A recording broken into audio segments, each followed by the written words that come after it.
আশা করি তোমরা আজকে মাধ্যমিক পরীক্ষা তোমাদের ভালো হয়েছে। অর্থাৎ আজকে তোমাদের পিএসসি পরীক্ষা কিন্তু ছিল। সবাই পরীক্ষা ভালো দিয়েছো এবং আজকে তোমাদের কিন্তু পরীক্ষা শেষ। তো শেষবারের পরীক্ষা তোমাদের আশা করি সবার কিন্তু ভালো হয়েছে। আজকে আমরা এই পিএসসির যে এমসিকিউ কোশ্চেনগুলো এসেছিলো সেগুলো একবার কিন্তু মিলিয়ে নিব। প্রথম যে অ্যান্সারটা হবে, নিচের কোন রশ্মিটির গ্যাসকে আয়নিত করার ক্ষমতা সর্বাধিক। এখানে তোমরা জানো যে এটা আলফা রশ্মি হবে। তারপর দেখো 2 নম্বর কোশ্চেন, ফিউজ তারের বৈশিষ্ট্য কী? ফিউজ তারের বৈশিষ্ট্য হবে উচ্চ রোধ এবং কী হবে নিম্ন গলনাঙ্ক। তারপর দেখো যে 3 নম্বর কোশ্চেন, সেই 3 নম্বর কোশ্চেনটা এখানে কী বলছে যে আধুনিক দীর্ঘ পর্যায় সারণীতে কয়টি শ্রেণী আছে। তোমরা সবাই জানো যে 18টা কিন্তু শ্রেণী আছে। তাহলে এবার দেখো তার পরবর্তী প্রশ্নটা আমরা দেখে নিব। এবার দেখো 3 নম্বর কোশ্চেনটা কী বলছে যে নিচের কোন যৌগটি সম্পূর্ণ অণু হিসাবে পৃথক অস্তিত্ব নয়। আমরা জানি এটা কী হবে NaCl হবে। নিচের কোন অ্যাসিডটি মৃদু তড়িৎ বিশ্লেষ্য। এই নাম্বার অপশানটা হবে অ্যাসিটিক অ্যাসিড CH3COOH। তারপর দেখো 1.6-এর যে অ্যান্সারটা হবে যে লঘু সালফিক অ্যাসিড মিশ্রিত পটাশিয়াম ডাইক্রোমেট যৌবনে H2S চালনা করলে কী রং তৈরি হবে। এটা আমরা জানি কি সবুজ রং কিন্তু তৈরি হবে। তারপর দেখো 1.7 এই অ্যান্সারটা কী হবে, নিচের কোন আকরিকটি অ্যালুমিনিয়াম আকরিক। এটা কী হবে বক্সাইড কিন্তু হবে।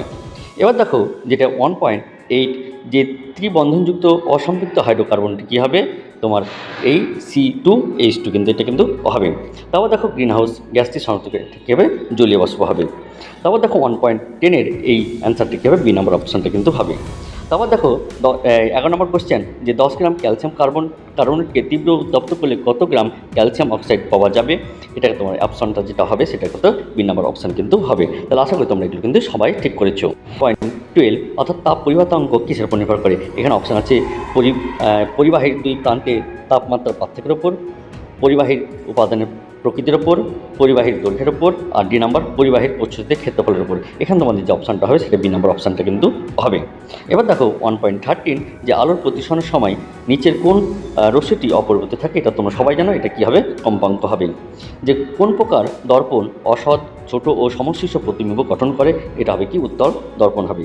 নিচের কোন এককটি তড়িৎ শক্তির একক। এটা কী হবে তোমার কি সি কিলোওয়াট কিন্তু হবে। তাহলে আশা করি তোমরা যে এমসিগুলো তোমরা সবাই কিন্তু পেরেছো। তেজস্ক্রিয়তার এসআই একক কী হবে তোমরা জানো এটা কী হবে এই বেকারেল কিন্তু হবে। তেজস্ক্রিয়তার একক কী হবে এটা হবে বেকারেল।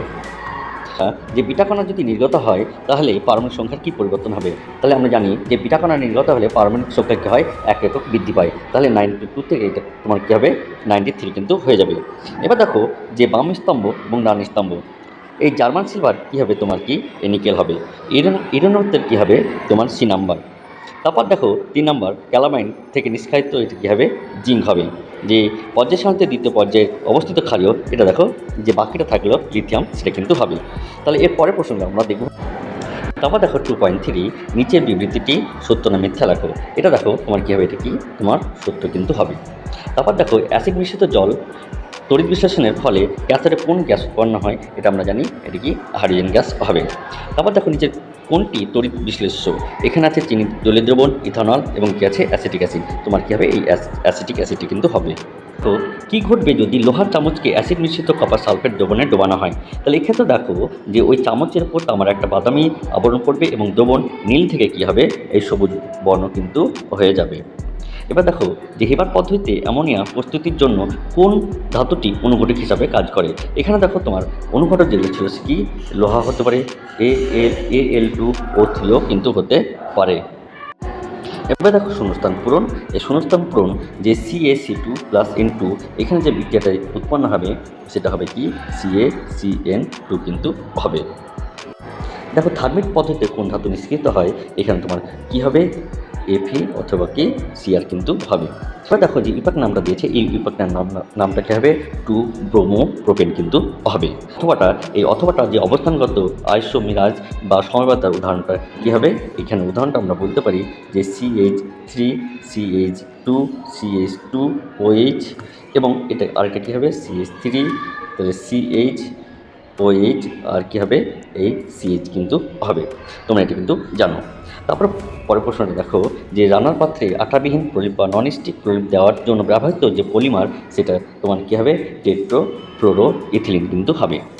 তারপর দেখো 13 নম্বর কোশ্চেন বায়ুমণ্ডলের কোন স্তরে ঝড় বৃষ্টি হয়। এটা তোমরা জানো যে এটা কি হবে তোমার কি এই যে ট্রপোস্ফিয়ার কিন্তু হবে।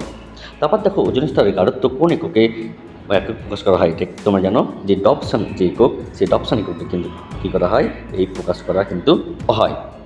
তারপর দেখো রেফ্রিজারেটর থেকে নির্গত গ্রিন হাউস গ্যাসটির নাম কী হবে, এই সিএফসি কিন্তু তোমার হবে। তারপর দেখো চার্লসের সূত্র অনুযায়ী -273 ডিগ্রি সেন্টিগ্রেড তাপমাত্রায় যে কোনো গ্যাসের আয়তন কী হয়, অসীম হয়। এটা কি সত্য কিন্তু হবে, অর্থাৎ এটাকে আমরা কী বলতে পারি, ট্রু বলতে পারি। যে এসটিপিতে 16 গ্রাম অক্সিজেন গ্যাসে উপস্থিত অনুসংখ্যা কত হবে, 3.011 ইন্টু 10⁻23 কিন্তু হবে। তারপর দেখো নিচের যে বিবৃতি সত্য না মিথ্যা, অর্থাৎ এখানে কি বলছে যে লোহার দৈর্ঘ্য প্রসারণ গুণাঙ্ক 1.3 ইন্টু 10⁻⁵ পার ডিগ্রি সেলসিয়াস হলে লোহার আয়তন প্রসারণ গুণাঙ্ক 3 ইন্টু 10⁻⁵। এটা তোমার কী হবে, এটা তোমার ট্রু হবে। তারপর তোমরা নিশ্চয়ই এই প্রশ্নগুলো সবগুলো অ্যান্সার দিয়েছো এবং ভালো মতো তোমরা কিন্তু সেই মতোই অ্যান্সার কিন্তু ঠিক করেছো। তাহলে আজকে ভিডিওটা এই পর্যন্ত, এর পরের ভিডিওতে আবার তোমার সাথে দেখা হবে। ধন্যবাদ।